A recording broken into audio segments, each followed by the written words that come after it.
أعوذ بالله من الشيطان الرجيم بسم الله الرحمن الرحيم السلام علیکم ورحمۃ اللہ وبرکاتہ۔ ان الحمد للہ نحمده ونستعینه ونستغفره ونعوذ باللہ من شرور انفسنا ومن سیئات اعمالنا من يهده الله فلا مضل له ومن يضلل فلا هادي له واشهد ان لا اله الا الله وحده لا شريك له واشهد ان محمدا عبده ورسوله يا أيها الذين آمنوا اتقوا الله حق تقاته ولا تموتن إلا وأنتم مسلمون يا أيها الناس اتقوا ربكم الذي خلقكم من نفس واحدة وخلق منها زوجها وبث منهما رجالا كثيرا ونساء واتقوا الله الذي تساءلون به والأرحام إن الله كان عليكم رقيبا يا أيها الذين آمنوا اتقوا الله وقولوا قولا سديدا يصلح لكم أعمالكم ويغفر لكم ذنوبكم ومن يطع الله ورسوله فقد فاز فوزا عظيما أما بعد فإن خير الحديث كتاب الله وخير الهدي هدي محمد صلى الله عليه وسلم وشر الأمور محدثاتها وكل محدثة بدعة وكل بدعة ضلالة وكل ضلالة في النار۔ امام بربہاری رحمہ اللہ اپنی مشہور و معروف کتاب شرح السنہ میں فرماتے ہیں، اور یہ کتاب کا مسئلہ نمبر 69 ہے، 69۔ وَاعْلَمْ أَنَّ أَرْوَاحَ الشُّهَدَاءِ فِي حَوَاصِلِ طَيْرٍ خُضْرٍ تَسْرَحُ فِي الْجَنَّةِ وَتَأْوِي إِلَى قَنَادِيلَ تَحْتَ الْعَرْشِ وَأَرْوَاحَ الْكُفَّارِ وَالْفُجَّارِ فی بئر برہوت وہی فی سجین۔ یہ بات جان لیں کہ شہداء کی روحیں سبز رنگ کے پرندوں کے پیٹ میں اور قالب میں اور جسم میں ہوتی ہیں۔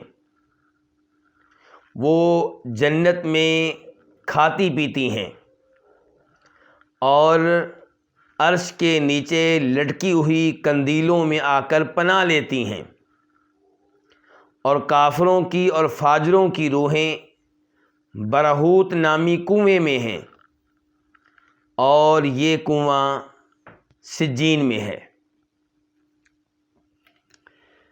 یہ امام بربہاری رحمہ اللہ نے بتایا ہے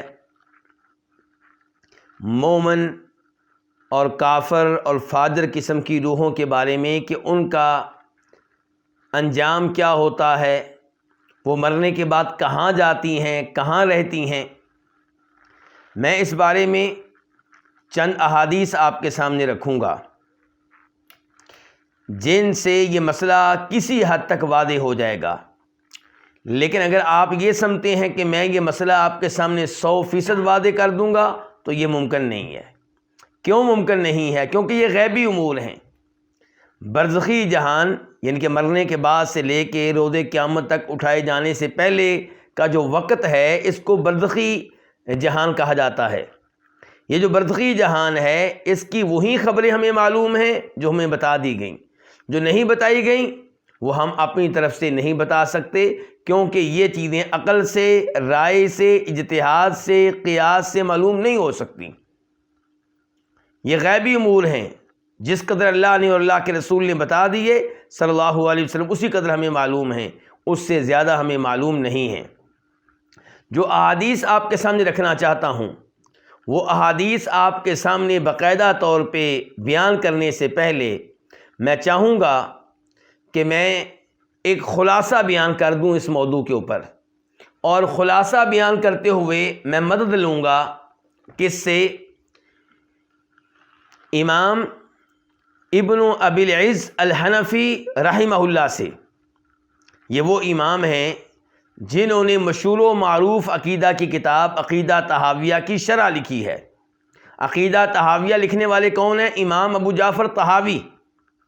یہ پہلے شافعی ہوا کرتے تھے، پھر حنفی ہو گئے، تو انہوں نے عقیدے کے موضوع پہ کتاب لکھی، اور بڑی جاندار، بڑی عمدہ کتاب ہے۔ میں یہ نہیں کہتا کہ اس کے مسائل 100% ٹھیک ہیں، کہیں غلطی انسان سے ہو جاتی ہے، لیکن مجموعی طور پہ کتاب بڑی اچھی ہے۔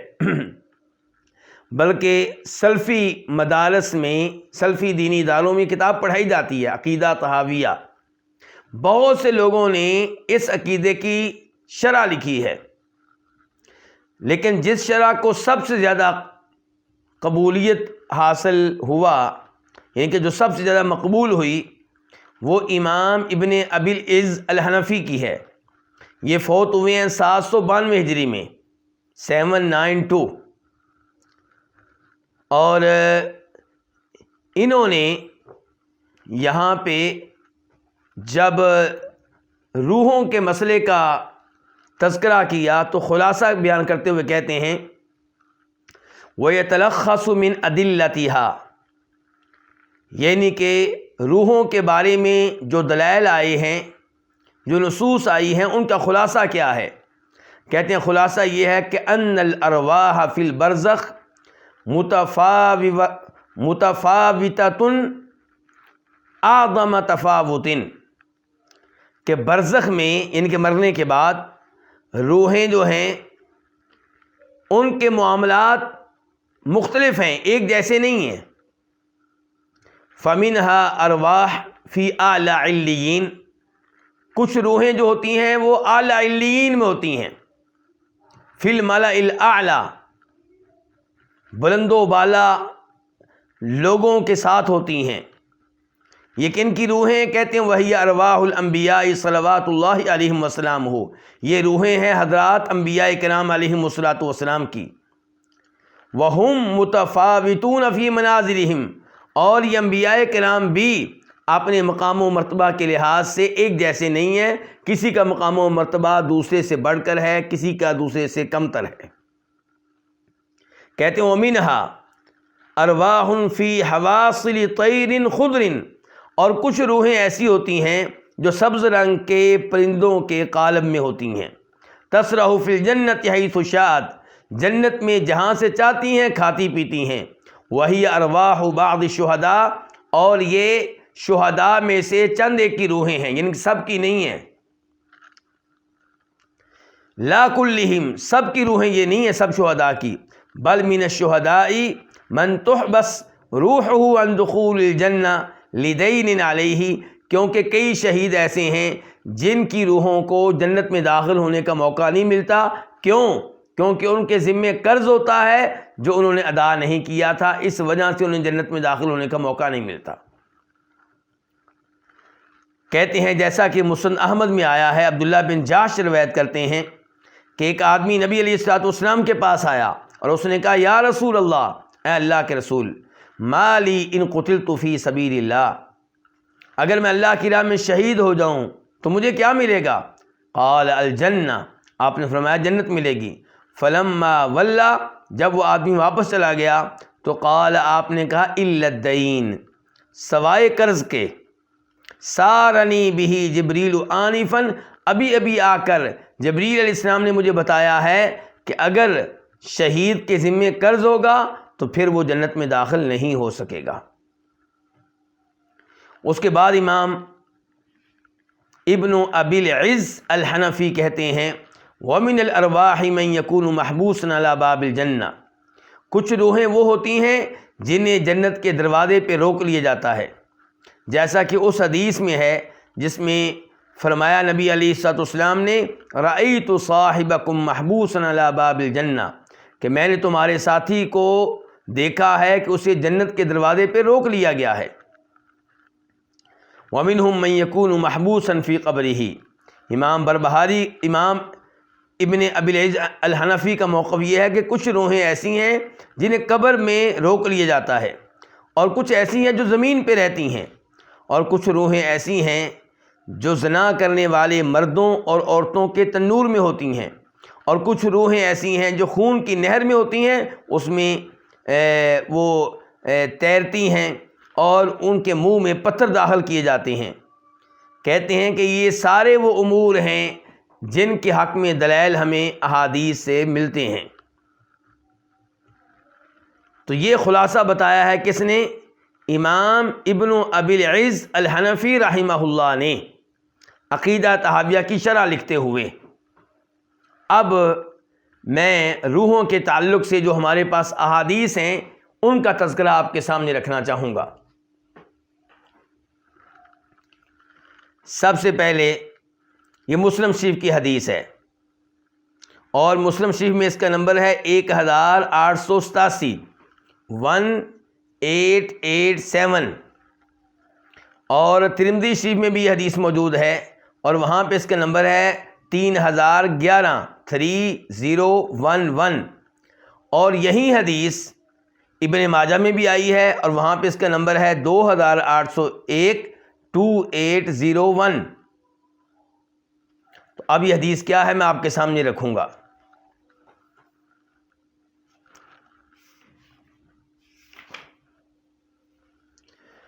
حدیث کے راوی کون ہیں؟ حدیث کے راوی مسروق ہیں، مسروق بن اجدہ، یہ مشہور و معروف تابعی ہیں، یعنی کہ یہ صحابی نہیں ہیں۔ یہ کہتے ہیں کہ سألنا عبد اللہ، ہم نے سوال کیا عبداللہ بن مسعود رضی اللہ تعالیٰ عنہ سے اس آیت کے بارے میں۔ تابعین سوال کر رہے ہیں کس سے؟ صحابی سے۔ کس بارے میں؟ قرآن کریم کی آیت کے بارے میں، اس کا مفہوم جاننا چاہتے ہیں، اس کی تفسیر جاننا چاہتے ہیں۔ وَلَا تَحْسَبَنَّ الَّذِينَ قُتِلُوا فِي سَبِيلِ اللَّهِ أَمْوَاتًا بَلْ أَحْيَاءٌ عِندَ رَبِّهِمْ يُرْزَقُونَ، اور آپ ان لوگوں کو جو اللہ کی راہ میں قتل ہو جائیں مردہ گمان نہ کریں، بل احیاء، بلکہ وہ زندہ ہیں، عند ربہم یرزقون، اپنے رب کے پاس زندہ ہیں، رب کے پاس ان کو رزق دیا جاتا ہے۔ تو شہداء پھر کہاں ہیں؟ رب کے پاس، اور انہیں رزق مل رہا ہے۔ یہ آیت نمبر 169 ہے، 169 سورہ آل عمران۔ اس آیت کے بعد جو آیت ہے اس میں اللہ تعالیٰ کہہ رہے ہیں فَرِحِينَ بِمَا آتَاهُمُ اللَّهُ مِنْ فَضْلِهِ، اللہ نے اپنے فضل و کرم سے جو کچھ انہیں دیا ہے اس پہ بڑے خوش ہیں۔ کون؟ شہید۔ تو اس آیت کے بارے میں سوال کر رہے ہیں مسروق اور دیگر تابعین جناب عبداللہ بن مسعود رضی اللہ تعالیٰ عنہ سے۔ تو وہ کیا کہتے ہیں؟ کہتے ہیں اما انا قد سألنا عن ذلك، کہ یہ بات ذہن میں رکھو کہ ہم نے اس آیت کے بارے میں سوال کیا تھا۔ کس سے؟ نبی علیہ الصلوۃ والسلام سے۔ یہاں سے یہ بات نوٹ کرنے والی ہے، قرآن کریم کی بہترین تفسیر وہ ہے جو نبی علیہ الصلوۃ والسلام نے کی، اور اس کے بعد وہ تفسیر جو صحابہ کرام نے کی۔ کیوں؟ صحابہ کرام نے قرآن کی تفسیر سیکھی ہے کس سے؟ اللہ کے نبی علیہ الصلوۃ والسلام سے۔ کہیں پہ وہ وعدے کر دیتے ہیں کہ ہم نے تفسیر اللہ کے رسول سے لی، اور کہیں پہ وہ وعدے نہیں کرتے، لیکن آپ حسن ظن رکھیں کہ انہوں نے یہ تفسیر کس سے لی ہوگی؟ نبی علیہ الصلوۃ والسلام سے لی ہوگی۔ اور اس سے یہ بھی معلوم ہوا کہ صحابہ کرام صرف قرآن کی تلاوت پہ اکتفا نہیں کرتے تھے، بلکہ اس کے ساتھ ساتھ وہ قرآن کریم کا معنی و مفہوم سمجھنے کی بھی ہر ممکن کوشش کرتے تھے۔ فقال، عبداللہ بن مسعود کہتے ہیں کہ نبی علیہ الصلوۃ والسلام نے کہا تھا ارواحہم فی جوف طیر خضر، کہ شہداء کی روحیں سبز پرندوں کے پیٹ میں ہوتی ہیں۔ یعنی کہ شہداء کی روحوں کو جسم ملتا ہے کس کا؟ سبز رنگ کے پرندوں کا۔ سبز رنگ کے پرندوں کے پیٹ میں کیا ہوتی ہیں؟ شہداء کی روحیں۔ لہا قنادیل معلقۃ بالعرش، اور ان کے لیے قندیلیں ہوتی ہیں جو اللہ کے عرش کے ساتھ لٹکی ہوتی ہیں۔ تسرح من الجنت حیث شاءت، یہ روحیں جنت میں جہاں سے چاہتی ہیں وہاں سے کھاتی پیتی ہیں۔ دیکھیے شہید کا مقام و مرتبہ، کہ سبز رنگ کے پرندوں میں ان کی روحیں ہیں، جنت میں اڑ رہی ہیں، اور عرش کے ساتھ لڑکی ہوئی قندیلوں میں آ کر آرام کرتی ہیں۔ ثم تأوی الی تلک القنادیل، فرمایا کھانے پینے کے بعد کہاں آتی ہیں؟ ان قندیلوں میں آتی ہیں، وہاں پہ آ کے ٹھہرتی ہیں۔ فاطلع الیہم ربہم اطلاعۃ، ان کے رب نے ایک دفعہ ان کی طرف جھانک کر دیکھا۔ فقال، تو اللہ تعالی نے کہا، هل تشتہون شیئا، کیا کسی چیز کی تمہیں خواہش ہے، کسی چیز کی رغبت ہے؟ قالوا ای شیء نشتہی ونحن نسرح من الجنۃ حیث شئنا، ہمیں کس چیز کی خواہش ہوگی جب کہ صورتحال یہ ہے کہ ہم جنت میں جہاں سے چاہتے ہیں کھاتے پیتے ہیں۔ ففعل ذلک بہم 3 مرات، اللہ تعالیٰ نے یہ ان کے ساتھ 3 مرتبہ کیا۔ یہ کیا؟ یہ سوال 3 مرتبہ اللہ نے جھانک کر دیکھا اور 3 مرتبہ اللہ نے سوال کیا تمہاری کوئی خواہش ہو۔ فلما رأوا انہم لن یترکوا من ان یسألوا، جب وہ شہیدوں نے دیکھا کہ ان سے بار بار مطالبہ کیا جا رہا ہے کہ بتاؤ تمہاری کیا خواہش ہے، تمہاری کیا رغبت ہے، تو قالوا، تو انہوں نے بالآخر اپنی رغبت بتا دی۔ کیا؟ یا ربی، اے رب، نرید ان ترد ارواحنا، ہم چاہتے ہیں کہ تو ہماری روحیں لوٹا دے فی اجسادنا، ہمارے جسم میں۔ اس کا مطلب ہے کہ پہلے ان کی روحیں کہاں ہیں؟ سبز رنگ کے پرندوں کے پیٹ میں، ان کے اپنے جسم میں نہیں ہیں۔ حتی نقتل فی سبیلک مرۃ اخری، اے اللہ تو ہماری روحیں ہمارے جسم میں کیوں لٹا دے؟ تاکہ ہم جہاد کریں اور تیری راہ میں پھر شہید ہوں۔ فلما رآ ان لیس لہم حاجہ ترکوا، جب اللہ رب العزت نے دیکھا کہ انہیں کسی چیز کی خواہش نہیں ہے، جنت میں کسی چیز کی خواہش نہیں، دنیا میں جانا چاہتے ہیں اور وہ اللہ کے نظام کے خلاف ہے، تو اللہ تعالیٰ اس کے بعد اللہ نے ان کو ان کی حالت پہ چھوڑ دیا، یعنی کہ پھر نہیں پوچھا کہ تمہیں کیا چاہیے، کیونکہ دیکھ لیا کہ ان کی کوئی خواہش نہیں ہے، کوئی رغبت نہیں ہے، کوئی ان کا مطالبہ نہیں ہے۔ تو یہ ایک حدیث ہوئی اس مسئلے میں۔ اس سے کیا پتہ چلا؟ اور حدیث بھی کس کتاب کی ہے؟ مسلم شریف کی، ترمذی کی اور ابن ماجہ کی۔ حدیث کے نمبرز میں لکھوا چکا ہوں۔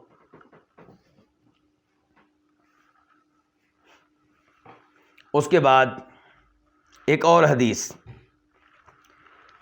اسے روایت کرنے والے کون ہیں؟ امام احمد، وہ اسے روایت کرتے ہیں اپنی مسند میں، نمبر ہے 2388 2388، اور ابو داؤد شریف میں اس کا نمبر ہے 2520 2520۔ شیخ البانی رحمہ اللہ نے اس حدیث کو حسن درجے کی حدیث، یعنی کہ قابل قبول حدیث قرار دیا ہے، ایسی حدیث جس پہ اعتماد کیا جا سکتا ہے۔ اور یہاں پہ راوی کون؟ عبداللہ ابن عباس۔ پہلی حدیث کے راوی کون تھے؟ عبداللہ بن مسعود، اب کون؟ عبداللہ ابن عباس رضی اللہ تعالیٰ عنہما۔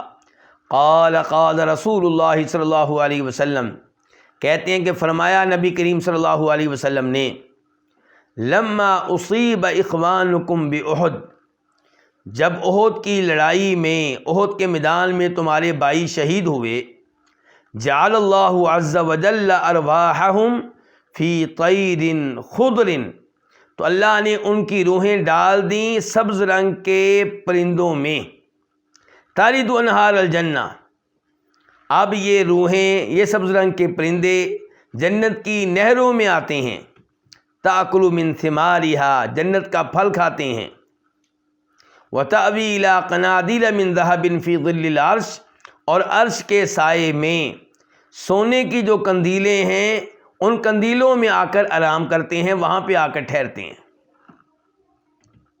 اور اس سے یہ بھی پتہ چلا کہ عرش ایک حقیقی مخلوق ہے، ورنہ اردو کے کئی ایسے مفسرین ہیں جو کہتے ہیں عرش کوئی حقیقی مخلوق نہیں ہے، عرش سے مراد کیا ہے؟ اللہ تعالیٰ کی سلطنت، اللہ کی بادشاہت، اور یہ تعویل ہے، تحریف ہے، یہ بہت بڑی غلطی ہے۔ جن تفاسیر میں ایسی تعویلیں پائی جائیں ان تفسیروں کو پڑھنے سے پبلک کو گریز کرنا چاہیے۔ فلما وجدوا طیب مشربہم ومأکلہم وحسن مقیلہم، جب انہوں نے دیکھا کہ جنت میں ان کا کھانا عمدہ، جو کچھ پیتے ہیں وہ بھی عمدہ، آرام کرنے کی جگہ اور آرام کرنے کا جو موقع ملتا ہے وہ بھی بڑا شاندار. تو کہنے لگے یا لیت اخواننا یعلمون بما صنع اللہ لنا، کاش دنیا میں موجود ہمارے مسلمان بھائیوں کو پتہ چل جائے کہ اللہ نے ہماری کتنی شاندار ضیافت کی ہے، اللہ نے ہمارے ساتھ کتنا اچھا سلوک کیا ہے. کیوں پتہ چل جائے دنیا والوں کو؟ لِأَلَّا يَزْهَدُوا فِي الْجِهَادِ، تاکہ کہیں ایسا نہ ہو کہ وہ جہاد سے اعراض کر بیٹھیں. جنت میں شہداء کی روحیں، ان کی خواہش کیا ہے کہ دنیا میں موجود مسلمانوں کو پتہ چلے کہ ہمارے ساتھ اللہ نے کتنا اچھا سلوک کیا ہے. کیوں؟ تاکہ وہ لوگ بھی جہاد کریں، کہیں جہاد سے منہ نہ موڑ لیں. وَلَا يَنْكُلُوا عَنِ الْحَرْبِ، اور لڑائی سے بزدلی نہ دکھائیں. یہاں پہ ایک اور بات نوٹ کریں، وہ کیا کہہ رہے ہیں؟ کاش پتہ چل جائے کن کو؟ دنیا والوں کو. آج لوگ کیا عقیدہ رکھتے ہیں کہ مرنے والوں کی روحیں جمعرات کے دن گھروں میں آتی ہیں، روحیں آ کر ملتی ہیں گھر والوں سے، ان کے ساتھ اٹھتی بیٹھتی ہیں، جبکہ وہ وہاں پہ کیا کہہ رہے ہیں؟ کاش. اس کا مطلب یہ ہے کہ شہید ہونے کے باوجود، جنتی ہونے کے باوجود ان کا دنیا والوں سے کوئی رابطہ نہیں ہے، کوئی لنک نہیں ہے. یہ شہداء کی روحوں کا حال ہے جن کو زندہ کہا گیا ہے. اسی لیے میں خبردار کروں گا، شہداء کی جو زندگی بتائی گئی ہے یہ برزخ کی زندگی ہے، دنیا والی زندگی نہیں ہے. کئی لوگ کہتے ہیں جی شہداء زندہ ہیں، اس کا مطلب کیا ہے کہ ان کو پکارو، ان سے دعائیں کرو، ان کی قبروں پہ آ کے حاضری دو، ان سے شفاعت کا مطالبہ کرو. ہم کہتے ہیں کہ اگر یہ زندگی دنیا والی ہوتی تو شہید کی بیگم کو بیوہ کیوں کہتے ہیں؟ اگر اس کا خاوند زندہ ہے، فوت نہیں ہوا، تو اس کو بیوہ کیوں کہتے ہیں؟ اس سے کوئی اور شادی کیوں کر لیتا ہے؟ وہ اور اس کے بچے جانے والے شہید کی جائیداد کو تقسیم کیوں کر لیتے ہیں؟ اسے پتہ چلا کہ وہ چلا گیا، فوت ہو گیا. جس زندگی کا تذکرہ آیا ہے وہ دنیا والی زندگی نہیں، برزخ کی زندگی ہے. تو یہاں پہ یہ شہداء کیا خواہش کر رہے ہیں کہ کاش ہمارے بھائیوں کو علم ہو جائے کہ ہم کتنی خیر میں ہیں، کتنے انعامات میں ہیں. فقال اللہ عز وجل، تو اللہ تعالیٰ نے ان سے کہا، انا ابلغہم عنکم، میں تمہارا پیغام ان تک پہنچا دیتا ہوں. کون پہنچا رہا ہے؟ اللہ. یہ نہیں ہے کہ اللہ نے کہا جاؤ تمہیں جانے کی اجازت ہے، جمعرات کے دن اپنے گھر میں چلے جانا اور وہاں پہ گفتگو کر لینا. فرمایا میں ان کو تمہارا پیغام پہنچا دیتا ہوں. فانزل اللہ عز وجل ہؤلاء الآیات علی رسولہ، چنانچہ اللہ تعالیٰ نے یہ آیتیں اپنے رسول پہ نازل کیں کہ ولا تحسبن الذین قتلوا فی سبیل اللہ امواتا، کہ ان لوگوں کو جو اللہ کی راہ میں قتل ہو جائیں، شہید ہو جائیں، مردہ نہ خیال کرو، بلکہ وہ زندہ ہیں. کہاں؟ عند ربہم، اپنے رب کے پاس، اور ان کو رزق بھی دیا جاتا ہے اور خوش ہیں ان نعمتوں پہ جو اللہ نے ان پہ کی ہیں. یہ دوسری حدیث ہو گئی روحوں کے تعلق سے کہ برزخ میں وہ کہاں پہ ہیں، مرنے کے بعد کہاں جاتی ہیں. تیسری حدیث اسے بھی روایت کرنے والے امام احمد ہیں، مسند میں روایت کیا ہے، نمبر ہے 2390 2390، اور شیخ البانی رحمہ اللہ نے اس کو بھی حسن درجے کی روایت قرار دیا ہے. چنانچہ عبداللہ ابن عباس کہتے ہیں اس حدیث میں کہ فرمایا نبی علیہ الصلوۃ والسلام نے، الشہداء علی بارق نہر بباب الجنہ فی قبۃ خضراء، شہداء جنت کے دروازے پہ ایک نہر پہ ہوتے ہیں. شہداء ایک نہر پہ ہوتے ہیں، کہاں؟ جنت کے دروازے پہ، سبز رنگ کے گنبد میں. یخرج علیہم رزقہم من الجنہ، ان کا رزق کہاں سے آتا ہے؟ جنت سے آتا ہے، صبح بھی اور شام بھی. امام ابن ابی العز الحنفی نے کیا کہا تھا کہ سارے شہداء جنت کے اندر نہیں ہوتے. انہوں نے کیا کہا تھا, کئی شہداء ایسے ہوتے ہیں جنہیں جنت میں جانے سے روک لیا جاتا ہے. اب میں یہ تو نہیں بتا سکتا کہ اس حدیث میں جن شہداء کا تذکرہ آیا ہے یہ کیوں جنت کے اندر نہیں جا سکے. رزق جنت سے آ رہا ہے لیکن جنت کے دروازے پہ ہیں. لیکن بہرحال اس سے پتہ چلا کہ سب شہداء جنت کے اندر موجود نہیں ہوتے. یہ الفاظ پھر سن لیں کہ شہداء ایک نہر پہ ہوتے ہیں, جنت کے دروازے پہ, سبز رنگ کے گنبد میں. ان کا رزق صبح و شام جنت سے آتا ہے. اس کے بعد ایک اور حدیث, یہ حدیث نمبر 4 ہے اس موضوع پہ, اور اسے روایت کرنے والے امام احمد, اور مسند میں اس حدیث کا نمبر ہے 15778 15778. اور یہی حدیث امام ابن ماجہ اپنی سنن میں لے کر آئے ہیں, اور وہاں پہ اس کا نمبر ہے 4271, یعنی کہ 4271. اور شیخ البانی رحمہ اللہ نے اس حدیث کو صحیح قرار دیا ہے.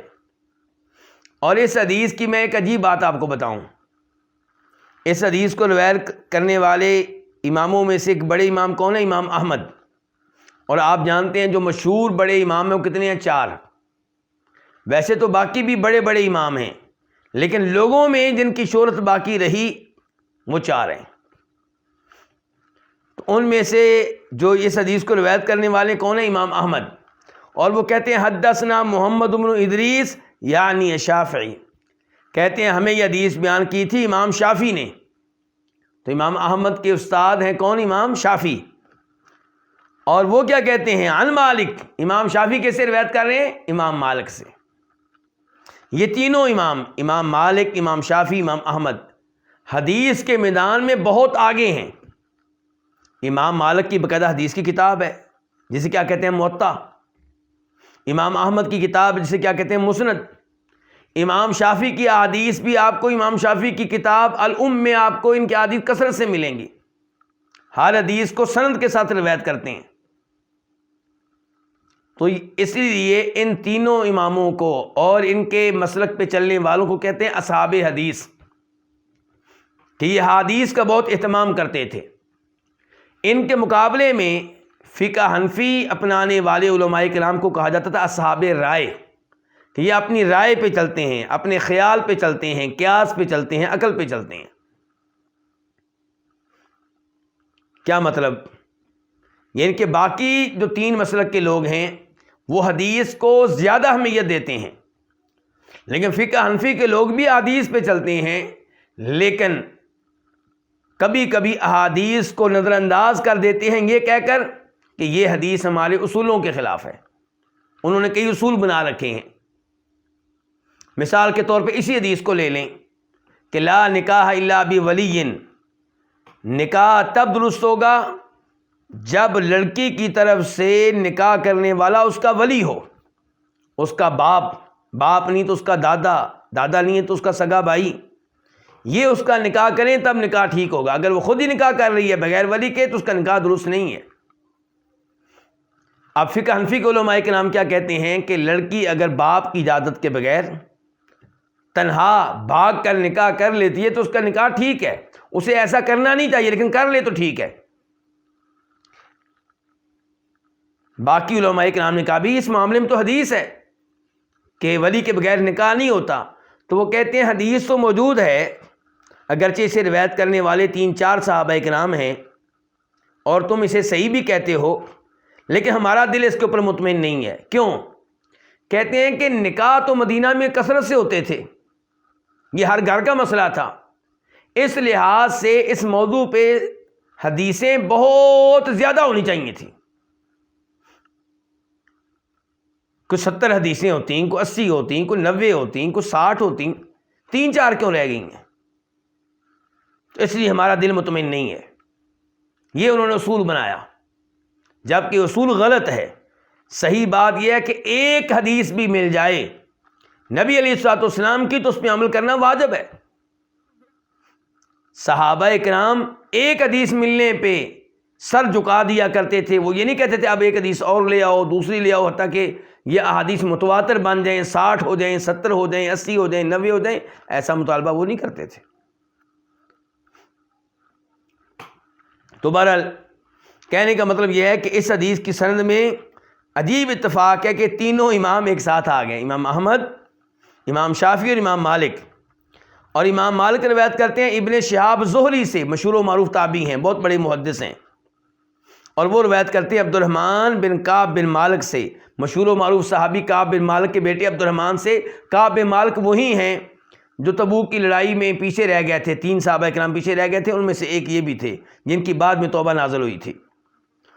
اور یہ روایت کرتے ہیں عبد الرحمن بن کعب بن مالک، کہتے ہیں کہ ان کے والد کعب بن مالک بیان کیا کرتے تھے کہ فرمایا نبی کریم صلی اللہ علیہ وسلم نے انما نسمۃ المؤمن طائر، مومن کی روح، یہاں پہ شہید کا لفظ نہیں ہے، کیا ہے؟ مومن کی روح.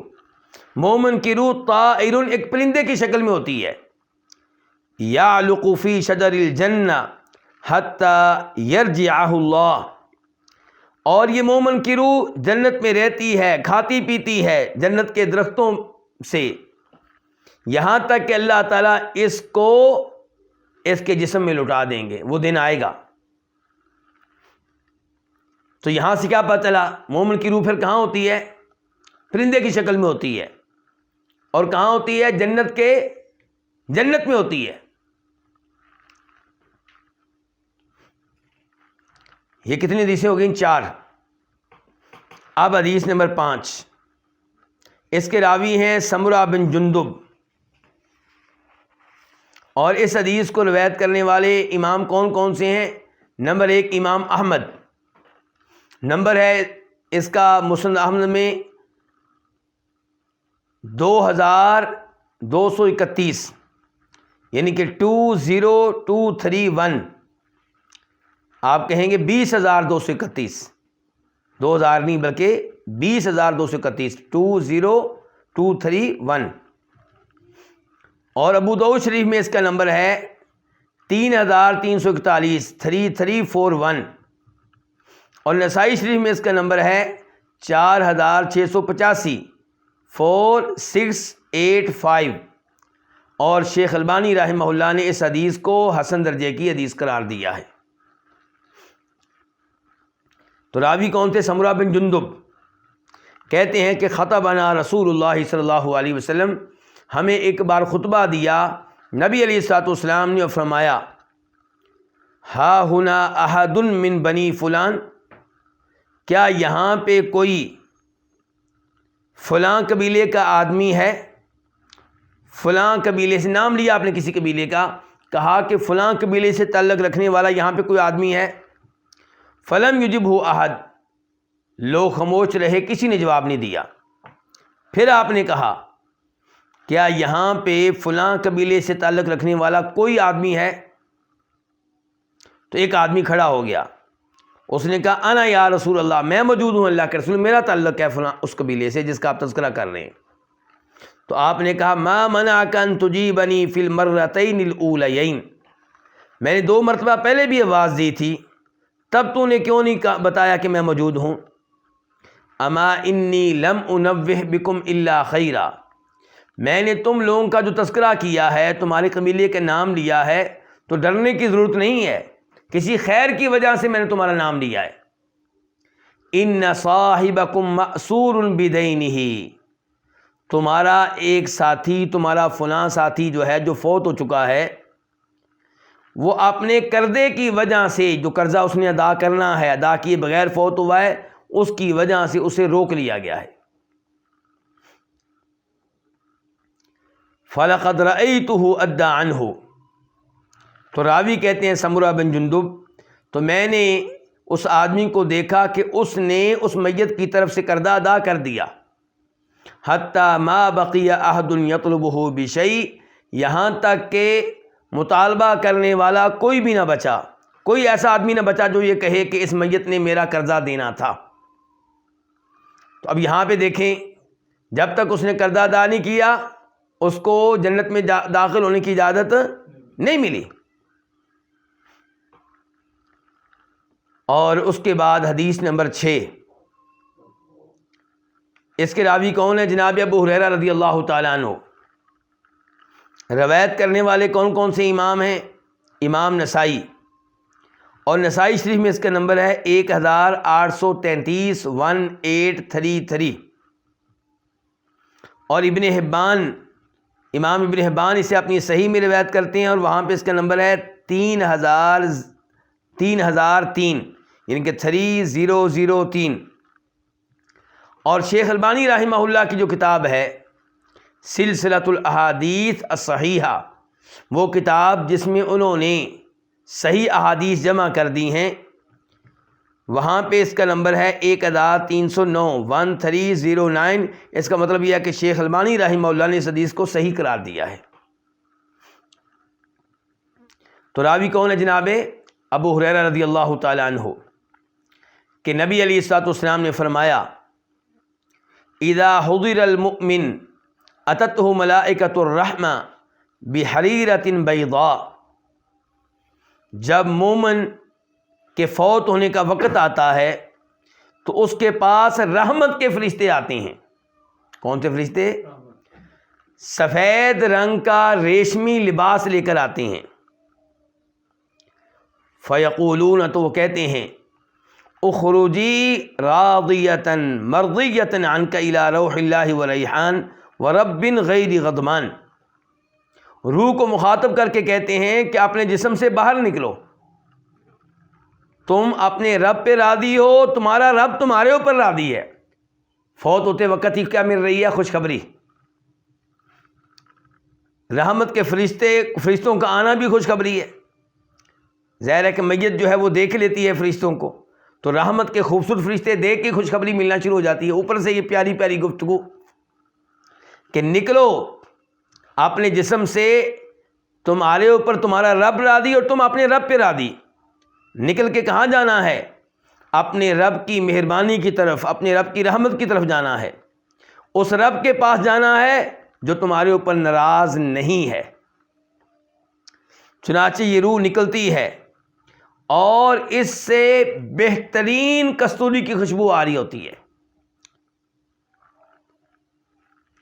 پھر اس روح کو فرشتے پکڑتے ہیں، اپنے ہاتھوں میں لے لیتے ہیں، اور ان فرشتوں سے دوسرے فرشتے، یہاں تک کہ وہ اس روح کو آسمان کے دروازے پہ پہنچا دیتے ہیں۔ روح کہاں پہنچ گئی ہے؟ آسمان کے دروازے پہ۔ ہمارا موضوع کیا ہے کہ روحیں کہاں جاتی ہیں؟ تو یہ نیک روح کہاں پہنچ گئی؟ آسمان کے دروازے پہ۔ اور یہ الفاظ جو میں آپ کے سامنے رکھ رہا ہوں یہ نسائی شریف کے ہیں، اور صحیح ابن حبان میں یہاں پہ یہ الفاظ بھی آئے ہیں وَلَا يَأْتُونَ السَّمَاءَ إِلَّا قَالُوا مِثْلَ ذَلِكَ، کہ جب یہ روح آسمان کے دروازے پہ پہنچتی ہے تو فرشتے کہتے ہیں مَا أَطْيَبَ هَذِهِ الرِّيحِ، کتنی اچھی خوشبو ہے جو تمہیں زمین کی طرف سے آ رہی ہے۔ روح پر آ رہی ہے نا مومن روح، تو آسمان کے فرشتے کہتے ہیں کتنی شاندار خوشبو آ رہی ہے زمین کی طرف سے۔ اور ابن حبان میں ہے کہ ہر آسمان پہ پہنچتے ہوئے یہی الفاظ کہے جاتے ہیں۔ اس کا مطلب ہے کہ روح پہلے آسمان، دوسرے آسمان اوپر جا رہی ہے۔ فَيَأْتُونَ بِهِ أَرْوَاحَ الْمُؤْمِنِينَ، تو فرشتے اس روح کو لے کر پہنچ جاتے ہیں وہاں پہ جہاں دیگر مومن روحیں ہوتی ہیں۔ تو مومن روحیں پھر نیچے ہیں کہ اوپر ہیں؟ اوپر ہیں۔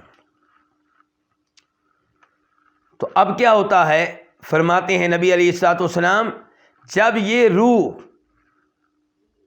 مومن روح میں پہنچتی ہے تو اس کی آمد پہ وہ ایسے خوش ہوتے ہیں جیسے کسی گھر کا آدمی ایک عرصے تک غائب رہے اور اب آئے۔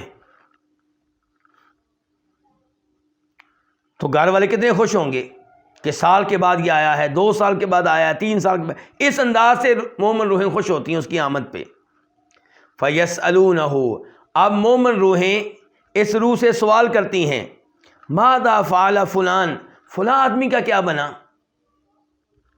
مومن روحیں کس سے پوچھ رہی ہیں؟ اس نئی آنے والی مومن روح سے کہ فلاں آدمی دنیا میں تھا، اس کا کیا بنا؟ اس کا مطلب یہ ہے کہ مومن روحوں کو بذات خود علم نہیں ہے، تو یہ عقیدہ غلط ہوا کہ مومن روحیں یا اچھی روحیں دنیا میں آتی ہیں اور ان کو پتہ ہے کیا ہو رہا ہے، کون فوت ہو رہا ہے، کون ہمیں پکار رہا ہے. نہیں، کچھ پتہ نہیں ان کو. یہ جنتی روحیں اللہ کے ولیوں کی روحیں ہوئیں، ان کو بھی پتہ نہیں ہے.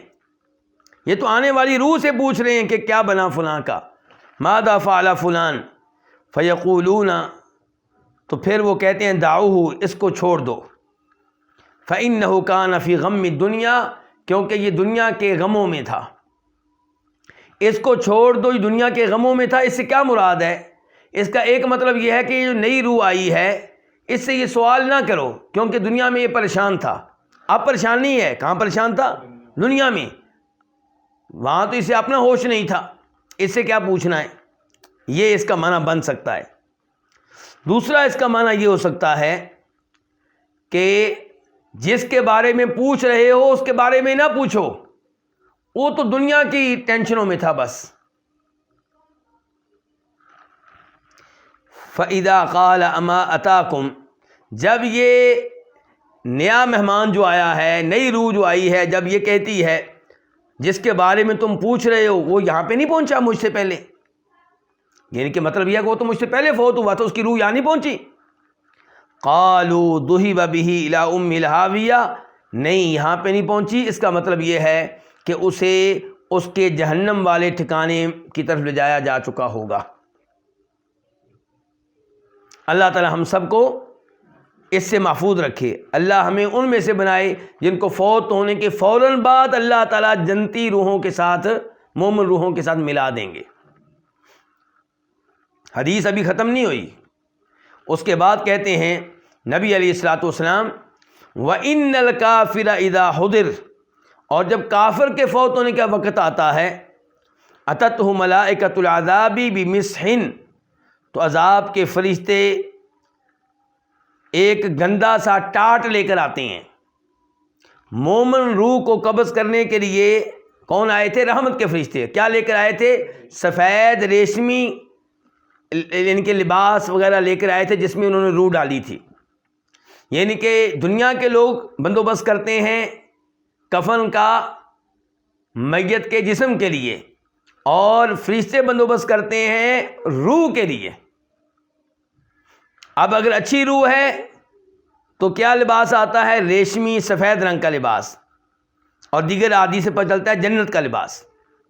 اور اگر یہ روح کیا ہے؟ گندی ہے، کافر ہے، یہاں پہ کافر کا لفظ آیا ہے، تو پھر عذاب کے فرشتے آتے ہیں اور کیا لے کر آتے ہیں؟ گندا سا ٹاٹ لے کر آتے ہیں اور کہتے ہیں اخرجی، اس روح کو مخاطب کر کے کہتے ہیں جسم سے باہر نکلو، ساخطۃ مسخوطۃ علیک الی عذاب اللہ، کہ تیرا رب تیرے پہ ناراض اور تو اپنے رب سے ناراض. نکل کے کہاں جانا ہے؟ الی عذاب اللہ، اللہ کا عذاب تیرا منتظر ہے. فتخرج کأنتنی ریح جیفۃ، تو یہ روح جسم سے نکلتی ہے اور شدید ترین مردار کی طرح اس سے بدبو آ رہی ہوتی ہے، گندے ترین مردار کی طرح اس سے بدبو آ رہی ہوتی ہے.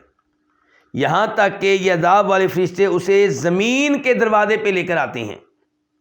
کون سے دروازے پہ؟ زمین. تو وہ کہتے ہیں ما انت نہادی الریح، کتنی گندی بدبو آ رہی ہے. یہاں تک کہ فرشتے اسے کافر روحوں کے پاس پہنچا دیتے ہیں. تو اس سے پتہ چلا کہ کافر روحیں کہاں ہوتی ہیں؟ زمین پہ. زمین میں کہاں؟ یہ الگ موضوع ہے، لیکن یہ طے ہو گیا کہ ان کا انجام، ان کا ٹھکانہ کہاں پہ ہے؟ زمین پہ. اور شہداء کی روحوں کا، مومن روحوں کا ٹھکانہ کہاں پہ ہے؟ آسمانوں پہ. اور آپ جانتے ہیں جنت بھی کہاں ہے؟ اوپر ہی ہے. اب اس موضوع پہ آخری حدیث رہ گئی اور یہ بخاری شریف کی حدیث ہے. اس کے راوی بھی سمرہ بن جندب ہیں اور بخاری شریف میں اس کا نمبر ہے 1386 1386.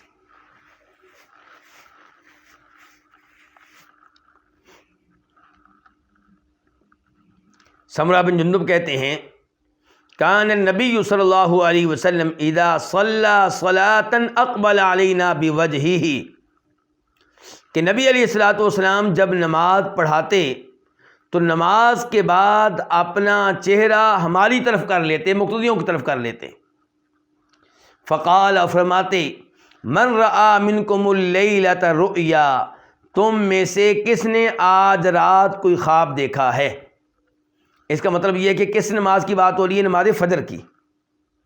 نماز فجر کے بعد پوچھتے کہ آج رات کس نے کوئی خواب دیکھا ہے.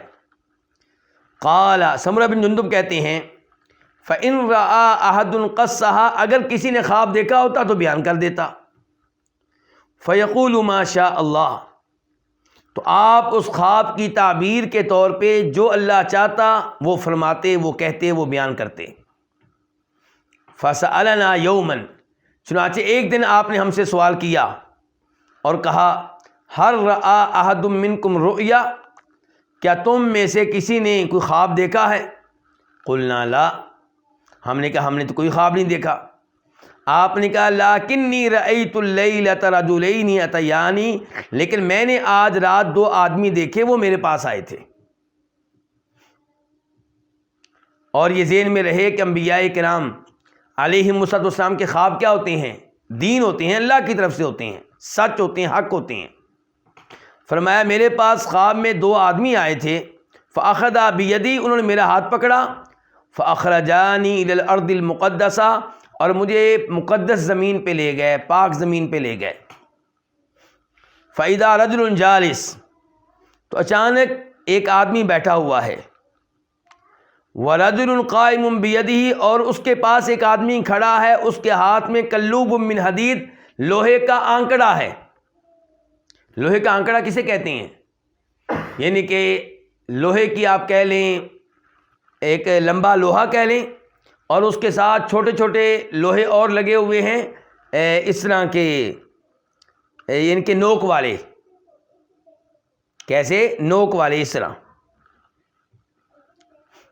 یدخلہ فی شدقی، یہ آدمی جو کھڑا ہے یہ بیٹھے ہوئے آدمی کے جبڑے میں اس لوہے کے آنکڑے کو داخل کرتا ہے، حتیٰ یبلغ قفاہ، یہاں تک کہ لوہے کا آنکڑا اس کی گدی تک پہنچ جاتا ہے پیچھے.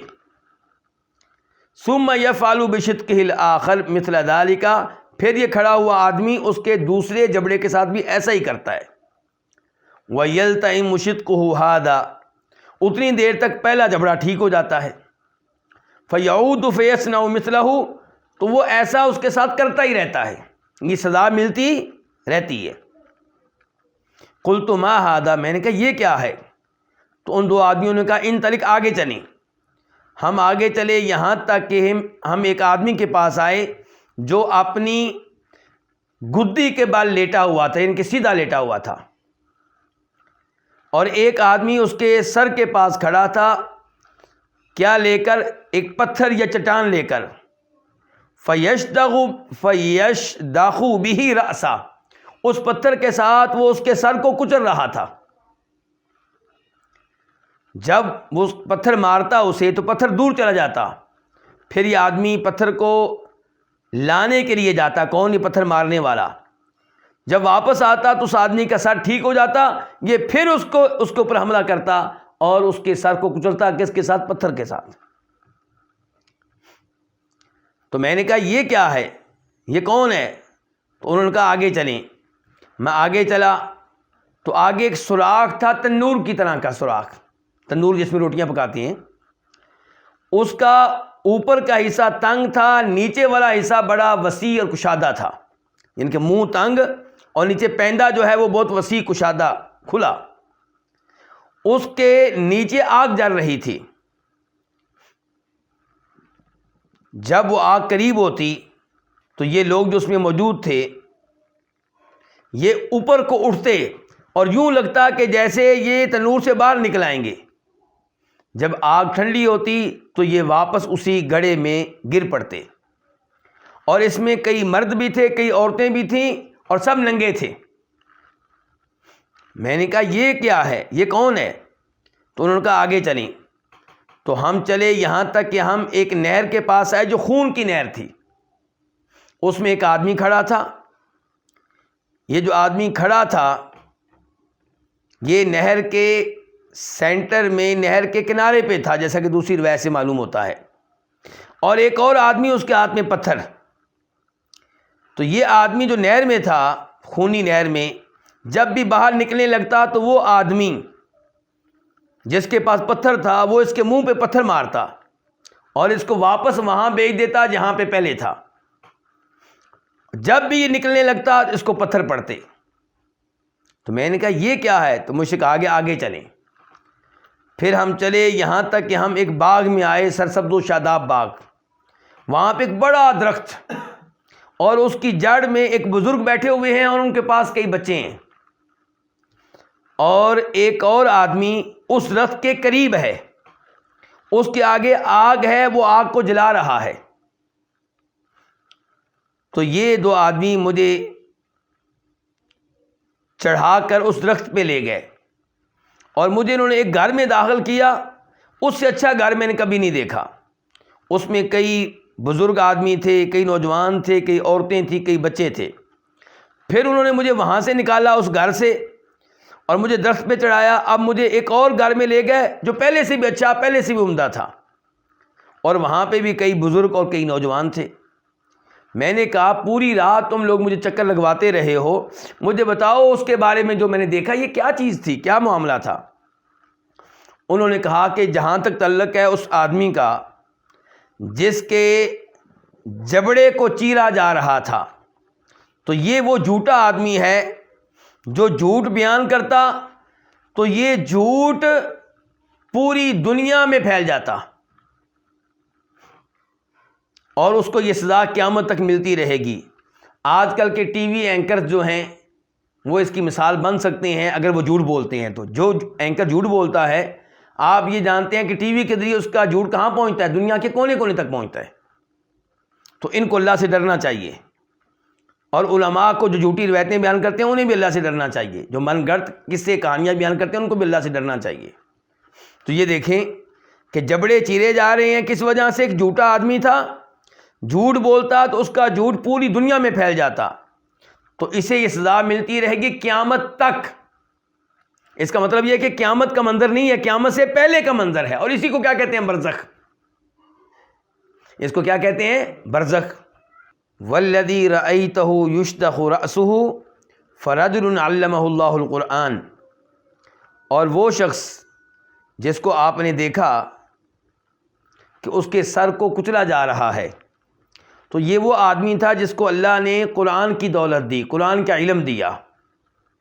فنام عنہ باللیل، رات کو سویا رہا، یعنی کہ رات کو قرآن کی تلاوت نہیں کرتا تھا۔ ولم یعمل فیہ بالنہار، اور دن کے وقت قرآن پہ عمل بھی نہیں کرتا تھا، یعنی کہ بد عمل، قرآن پہ عمل بھی نہیں، قرآن کی تلاوت بھی نہیں۔ یفعل بہ الی یوم القیامہ، اس کو یہ سزا ملتی رہے گی قیامت کے دن تک۔ پھر نوٹ کریں یہ بات، یعنی کہ یہ قیامت کے بعد کی سزا نہیں ہے، یہ قیامت سے پہلے کی سزا، اس کو کیا کہتے ہیں؟ برزخ۔ اور یہ سزا کس کو مل رہی ہے؟ اس آدمی کو جس کو اللہ نے قرآن کا علم دیا لیکن وہ قرآن سے اعراض کر چکا اور قرآن پہ عمل بھی نہیں کرتا، نہ تلاوت نہ اس پہ عمل۔ اور فرمایا والذی رأیتہ فی الثقب فہم الزنا، اور جس کو آپ نے دیکھا کہ وہ سوراخ میں ہے، تو یہ لوگ کون تھے؟ یہ زانی لوگ تھے، بدکاری کرنے والے۔ اس سے پتہ چلا کہ زانیوں کی سزا یہ ہے قیامت سے پہلے پہلے۔ والذی رأیتہ فی النہر آکل الربا، اور جس کو آپ نے نہر میں دیکھا کہ وہ نہر خونی نہر میں ہے، نہر سے نکلنے کی کوشش کرتا ہے اور اس کو پتھر اس کے منہ پہ مارے جاتے ہیں، تو یہ کون ہے؟ فرمایا سود کھانے والے۔ تو ان چار لوگوں کو سزا مل رہی ہے۔ یہ کہاں مل رہی ہے؟ برزخ میں۔ اور کن کو مل رہی ہے؟ ان کی روحوں کو۔ تو یہ پتہ چلا ان روحوں کا انجام کیا ہے اور یہ کس حالت میں ہے۔ فرمایا والشیخ فی اصل الشجرہ، اور وہ بزرگ جو درخت کی جڑ میں تھے، جن کے دائیں بائیں بچے تھے، وہ ابراہیم علیہ السلام ہیں، اور جو بچے ان کے ارد گرد تھے وہ کون ہیں؟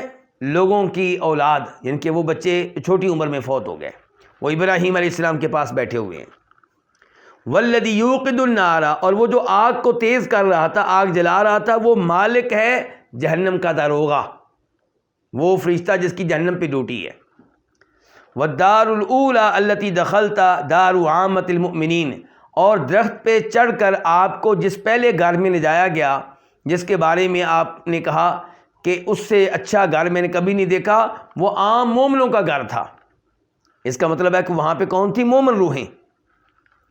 وَأَمَّا هَذِهِ الدَّارُ، اور یہ گھر جو بعد میں آپ نے دیکھا، جو آپ نے کہا جو اس سے بھی اچھا تھا، تو فدار الشہداء، یہ شہداء کا گھر تھا۔